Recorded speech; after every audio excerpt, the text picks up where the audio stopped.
Hi, ladies. Welcome back to the Purpose, Power, and Profit Society. Today, my guest is Neena Robertson. Yes, she is in the building. So, usually you're here, you're finding out how to discover your purpose, how to identify and transform your pain into power, and last but not least, how to activate your genius so you can collect those coins and earn a profit. So, Neena today is going to talk a lot about discovering your purpose and what the difference is between choices and callings. So I'm so excited to have her today. Now, Neena is a clinical therapist by profession. So we have some professionals on the line. So just in case we need them, we have them for you. She has empowered couples and individuals to overcome personal obstacles to improve their lives and relationships. And if you know anything about the Purpose Chasers community, you know that relationships are the currency of a community. So Neena also celebrates Black culture through the timeless messages through her apparel line, PSA Tees. Welcome, Neena. Thank you. Thank you for having me. I appreciate it. Oh, absolutely. This is a must-have. People really, and a lot of times we get inundated between what our choice is to be versus what our calling is.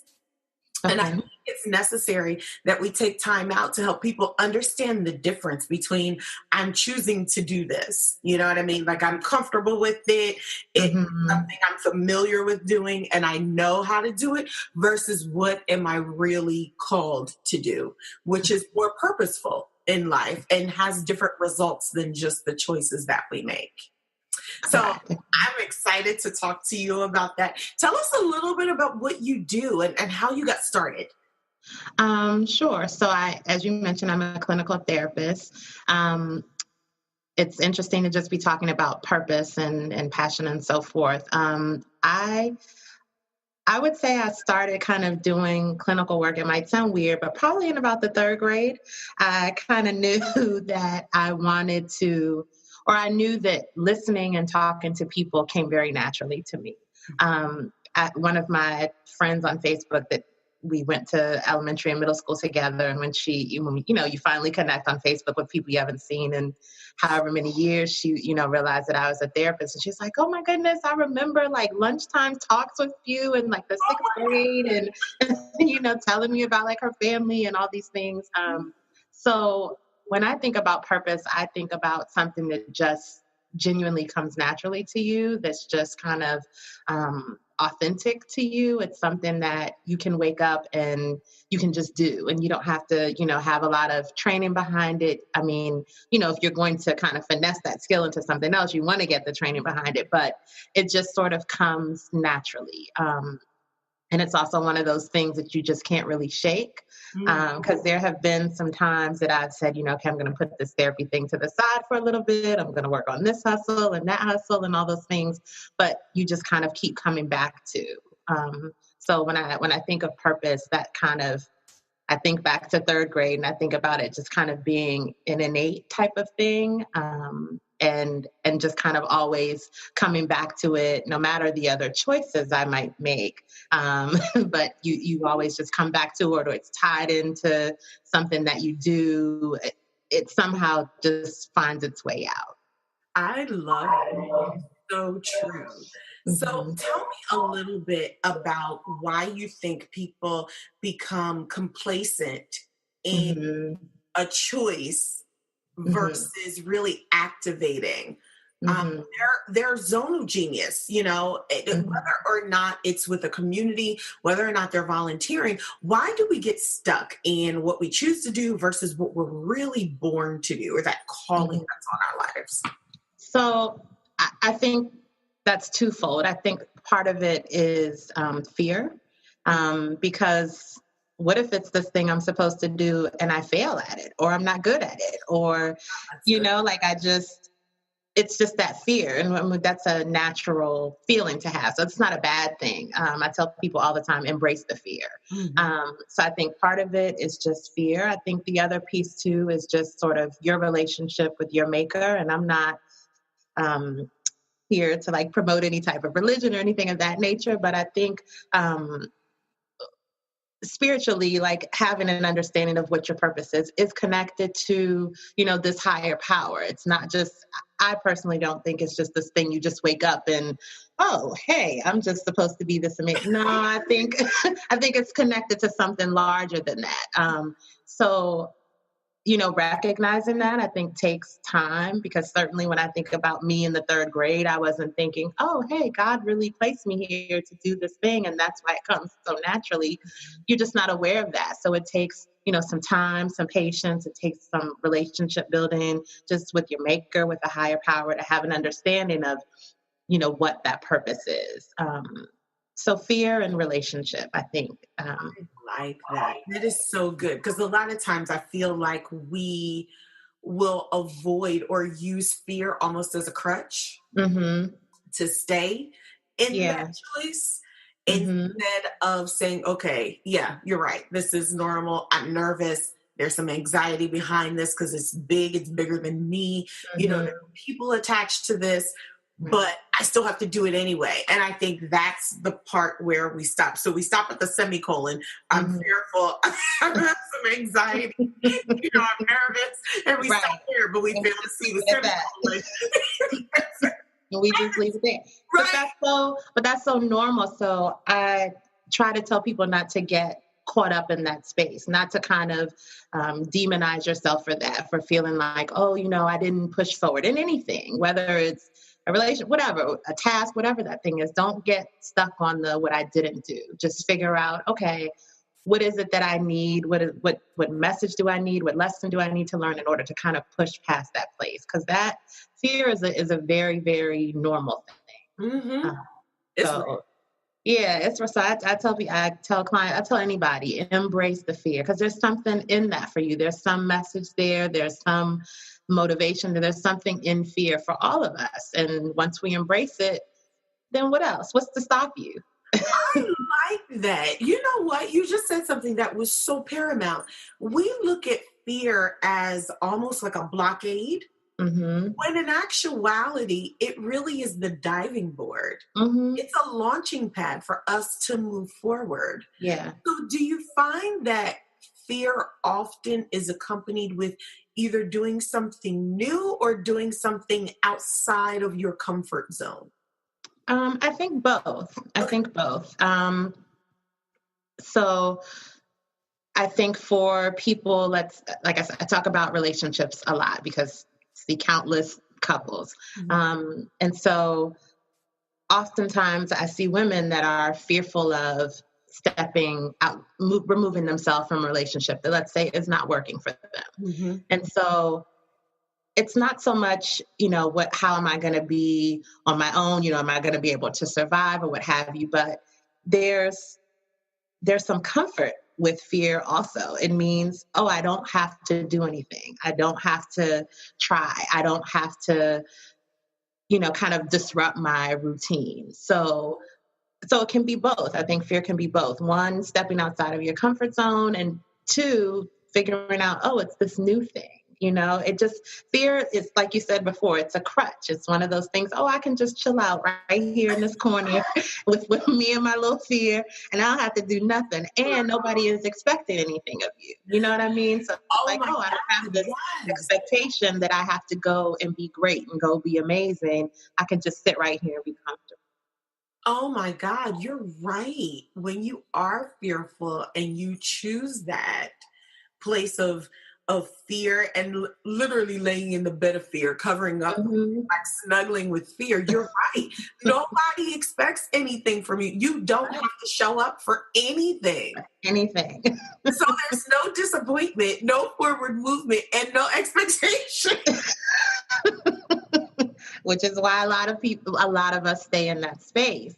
But the other side of it is you're also stuck with the what ifs. Well, what if I get out of this bed? What if I actually do this thing I've been thinking about doing? And what if it turns out to be okay and amazing? So when that voice kind of gets louder, that's when you say, it's kind of you building up the courage and the motivation to say, I'm going to gravitate towards that voice versus the one that's telling me to stay right here and just be comfortable.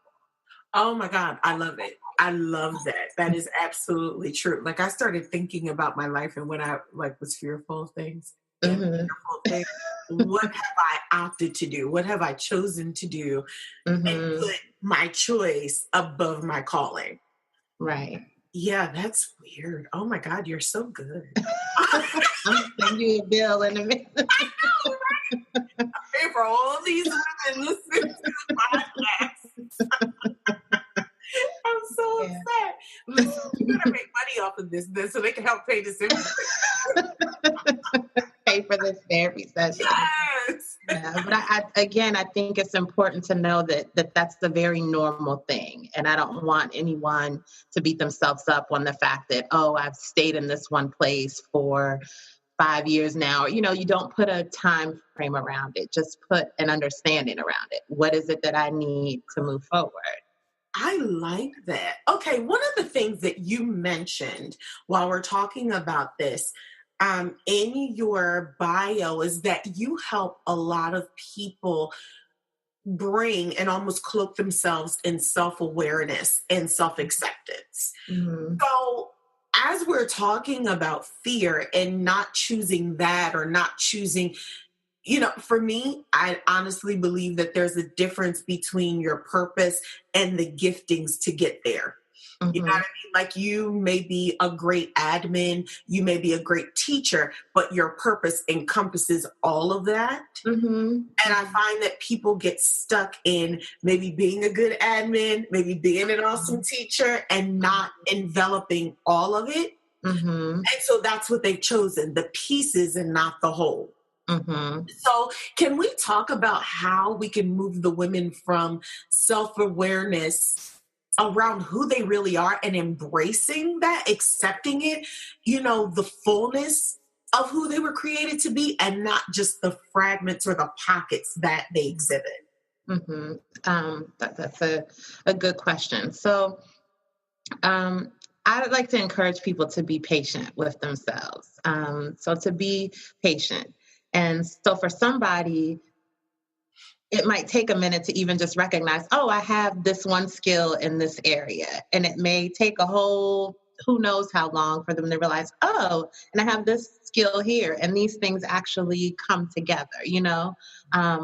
So I tell, be patient with that. I also tell people, it's important to kind of have that conversation with yourself. Like people, if you ride by me in the morning or something, I might be having a full blown conversation with myself. I promise I'm not crazy, but it's just like, you kind of have to get it out, like you have to honor your inner voice. Like that's so important that we kind of check in with what am I feeling today outside of the job I have to do, outside of this relationship, outside of, all these roles that I play. What do I feel? What's going on with me internally? And so I don't think enough of us honor that inner voice. I think we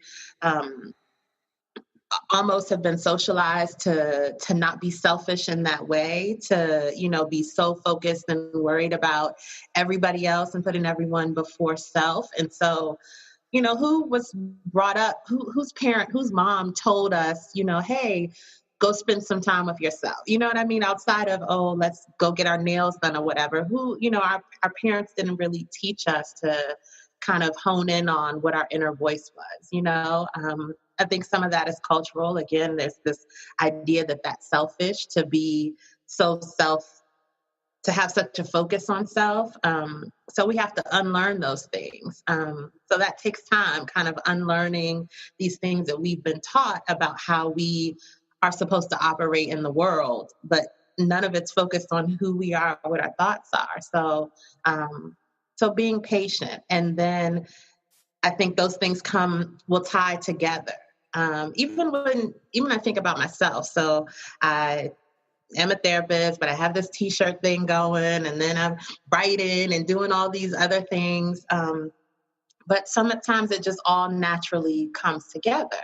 And when it does, it's like this amazing thing. And it's like, oh yeah, like I'm moving and I'm shaking and I'm all, and it feels good. And it feels like I'm embracing my whole self. So those are lucky moments, and so you embrace them when they come, and When you're fragmented, that's okay too, because you're just patient and it'll all come together. So if we had to give the women three obstacles Mm-hmm. or three ways that they can overcome their obstacles in order to decide, like, because I honestly feel like it has to be a conscious decision every day that I wake up and say, yeah, my calling is more important than my choice today. Mm-hmm. Mm-hmm. Definitely. So if we could give them three ways to move from choice to calling, what would you say that those three ways would be? So first I would say, kind of having the conversation with self. How do I get out of my own way today? And really thinking about that. Because oftentimes, we think it's all these exterior barriers that are kind of blocking our blessing, but it's you. You know what I mean? It's really you. I think about, I use myself for an example.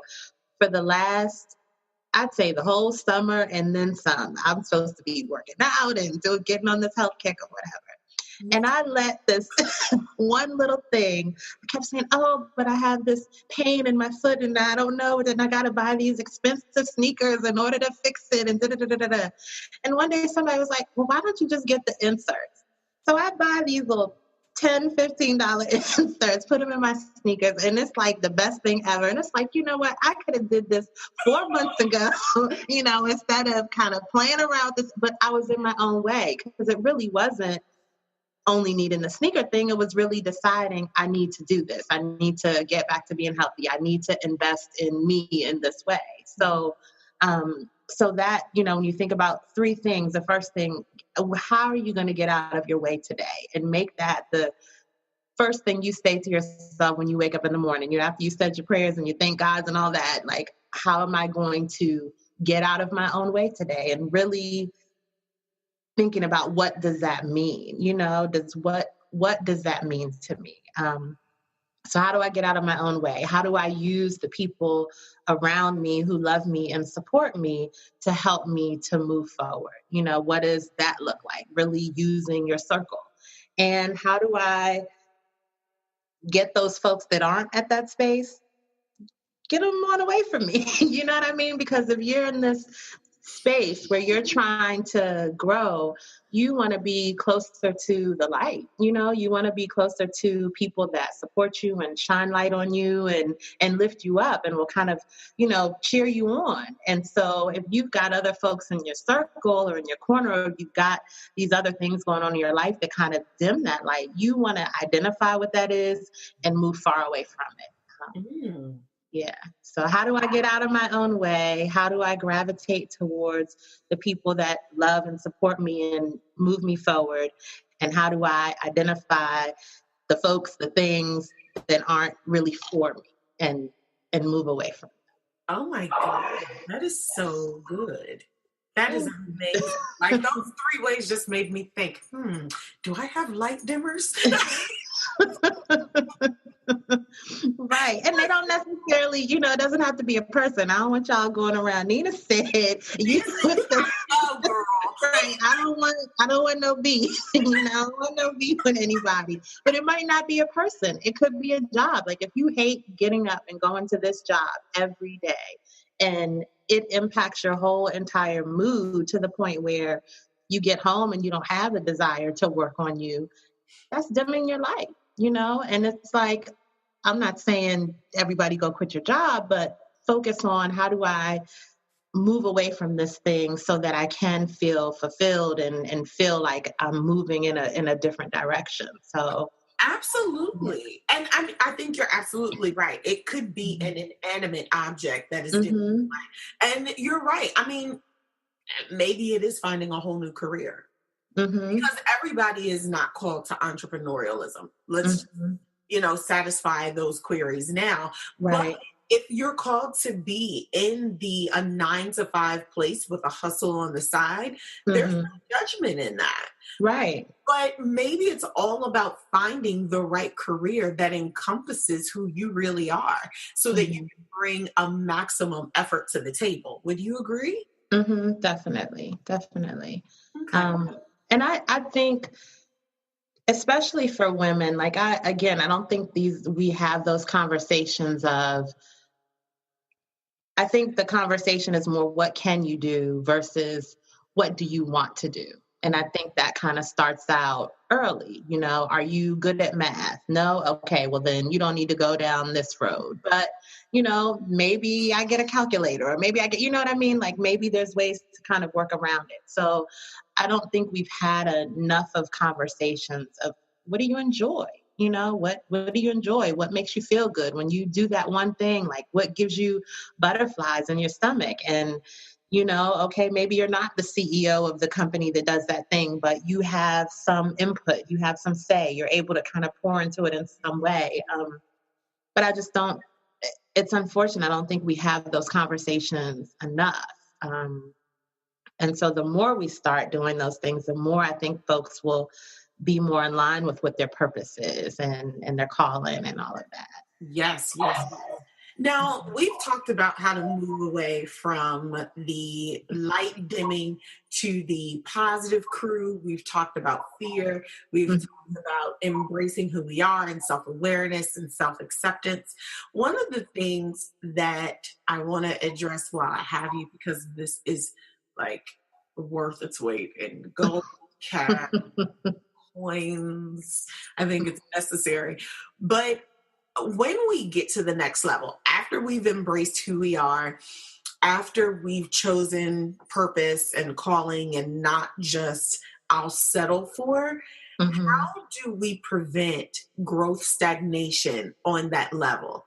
Because I know personally for me, I feel like there are different levels to each part of the puzzle. Each mastery, you may have mastered a part of the purpose. So now what's next? So how do we keep the women from being stagnant, getting comfortable on stair one, not going to the top? Be like, yes, girl, I got this step. Now, what are we going to do here? And staying up for years and never saying, oh, wait, there's more. Right. How do we help them move forward and continue to grow? So I think stagnation is just kind of a part of the growing process. I think you can't see. I have 50 million plants over here in the window, and sometimes they're like booming and they're this and that and there. I'm like, okay, I got to cut this one back or move this one over and do all these things. And then other times I'm like, hello, are you guys in the, like what's going on? Like this thing hasn't grown in the last, you know what I mean? But I say all that to say, I think that's kind of just a part of a person's cycle or a cycle of life in a sense. And so again, like, don't be afraid of that. If you get to that first step, you've made that first step. And, if you're hanging out there for a little bit longer than other people, figure out, okay, am I here because I'm comfortable? Am I, here because somebody just kind of put me here and plopped me down and made me do this thing? Or, and what is my fear about moving up to that next thing? What do I fear is going to happen? What am I avoiding? I think, again, we don't check in with our anxieties enough to really, we kind of mask those things as, oh, I'm anxious about this, but I don't even realize it. And I've done 5 million things to avoid it, so really checking back in with who you are and being honest. I often, when I experience anxiety, I break out my notebook and I just start writing, and I'm very honest with myself. Like, okay, this is the thing that I'm worried about right now in this moment. This is what's causing me stress in this moment. And then you have to commit to addressing it. Okay. If it's this bill and I don't have the money to pay this bill, acknowledge, hey, I don't have it. Do I need to make a phone call? Do I need to tell someone, hey, let me pay it next month, whatever it is, but just don't sit in it, you can acknowledge it. It can be happening, but don't allow yourself to sit in whatever that thing is that you're anxious about for too long. Acknowledge it and get your little plan. How am I going to do it? How am I going to address it? Who do I need to connect with if I don't have the thing that's going to fix it? But writing it down, I think, is important, or just getting it out, being able to get it out, acknowledging what is this thing that's holding me back in this moment? What am I worried about in this moment? And how can I resolve it? How can I move beyond it? Because if you let it, it'll just get as big as you let it get, and then the next thing you know, it's 4 months out and you haven't been to the gym because some little stupid thing that you could have put in your shoe, like it'll get as big as you allow it to get. So get in front of it, acknowledge whatever it is, and move past it. I love it. I love it. I love it. I think there are times when we magnify the challenge more than we magnify our purpose. So it becomes way bigger. Our purpose seems like it's this, and we don't necessarily size them up correctly. The wrong thing, the platform. And so then we're stuck being, adversely challenged and wondering how did we get here and why are we here so long, not realizing that there's a solution or an answer, and not, like you said, not speaking or really acknowledging the anxiety. And I feel like that happens a lot in the faith-based community because we're told to not give it power. But I think in order to say that you have it, you have to acknowledge it. And you have to identify the root cause. You can't leave something you don't know what it is. Right. And I feel like essentially this is the way I think, and I'm glad you're a clinical therapist because you can say whether or not I'm wrong. The truth of the matter is we all have specific names that we answer to. And someone could be in the store and say, hey, you, and would you necessarily turn around? You know what I mean? And I feel like it's the same thing about fear and anxiety. You have to give it a name. What is it about? What is it, really encompassing so you can handle it wisely? If not, you'll always just say, I'm fearful of doing it. But why? What does that surround? Where is it rooted? And how did it start so that you can end it and put a period to it and move on to the next phase? Right. Or we have scapegoats. I think often in religious communities, we have the scapegoat. Oh, it's the devil, or I'm going to give it to God, or, you know what I mean? So we get to, it's like, it's like, okay, you're going to pray and then you're going to do what else? What are the next things that you're going to do? But again, this is how we're socialized, so it's not. So I don't demonize anybody for being at that place or for being stuck or this is what we were taught. These were the skills and the tools that we were given.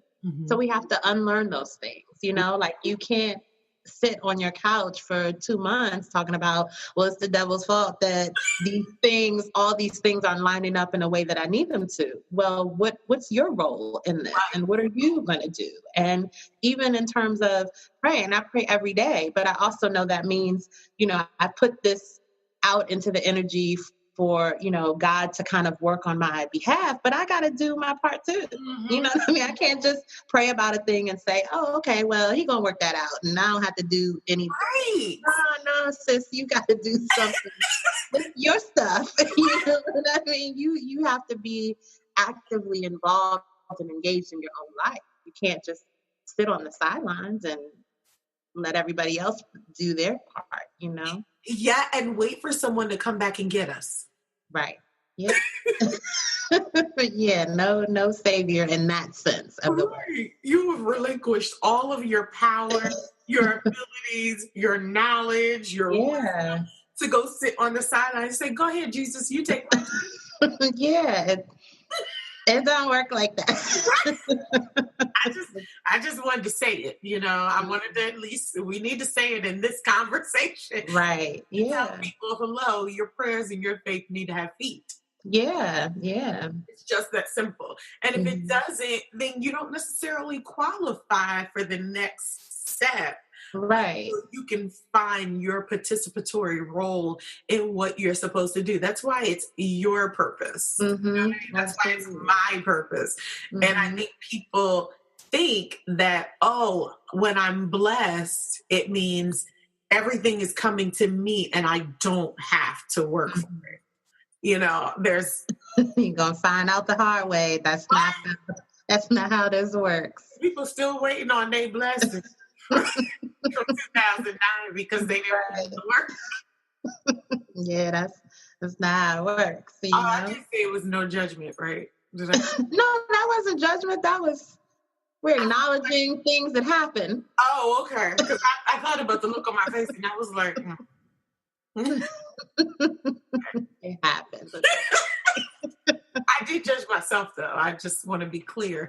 I'm an equal opportunity judge. I judged myself. Mine was the 2009 situation. All right. Right. I'm just, acknowledging my mess. Got better. We all must. So, Neena, I thank you for coming to the Purpose Power and Profit Society. Our conversation has been delightful. Thank you I love it. You dropped some wisdom on the ladies today. They actually have no other choice but now to walk. Giving them shoes and knowledge. So. Yes. Now tell the ladies where they can find you online. And also, don't forget, we want to know where your PSA Tees are. Sure. So my T-shirt website is www.mypsatees. So mypsatees.com. On Instagram, it's my PSA Tees. I'm sorry. You have so many different social media sites. So on Instagram, it's / whatever that little thing is, my PSA Tees. And then for the therapy piece, I am Cycle Breakers and Change Makers. And you can find that on Facebook as well. What else? Yeah, I think that's all of my. Oh my God! Cycle Breakers and Chain Breakers and Change Makers. Change Maker. Oh, yes. I love that. Oh, thank you. My God. Yeah, that's awesome. Okay. Yeah, you want to talk about that for a second? Where did that come from? It's so powerful. I feel like you need to talk about it. I tuned in. Okay, you got a little close. I mean, I think it falls in line to all the things that we've talked about. Often we get caught in whatever cycle we're in and we get stuck. And so my goal is really to help people get unstuck and to kind of make these changes, whatever that change needs to be in your life. So, yeah. Oh, Cycle Breakers and Change Makers. Yes. I'm so here for all of it. That is so good. You hit me today with that. Thank you. That was worth everything. I really believe that that's what you did today for the women, that through our conversation, you were able to break cycles and give them applicable tools. That's one of the things that I really want this podcast and these videos to really be about, is able to take what we deem as intangible knowledge and be able to make tangible decisions and see tangible results. That has been really major for me. I don't just want to be one of those people that provides knowledge and wisdom and people can't see the results of it. Right. There's enough of women empowerment with no movement. I want there to be true movement behind, the services that we offer. So again, Neena Robertson, I am so happy and thrilled to have had you in the Purpose, Power, and Profit Society today. Thank you. It's been my pleasure. Thank you for having me. Absolutely. Now listen, check out Neena at mypsatees.com and on Instagram and Facebook. And don't forget on Facebook, she is Cycle Breakers and Change Makers. Yes. You need to get you some. Get you some of Neena Robertson in your life, because break cycles and she helps you make change. Yes. And I'm all of it with her. All of it. Thank you so much. All right, ladies. Thank you for joining our podcast today. Listen, make sure you follow me. I am Purpose_Catalyst on Instagram. I am Facebook.com/Purpose Catalyst on Facebook. And don't forget to join the free Facebook group, The Purpose Chasers, where we motivate you to follow purpose with reckless abandon, and we absolutely mean it. So today has been awesome. I hope you join us for our next episode. Have a beautiful day.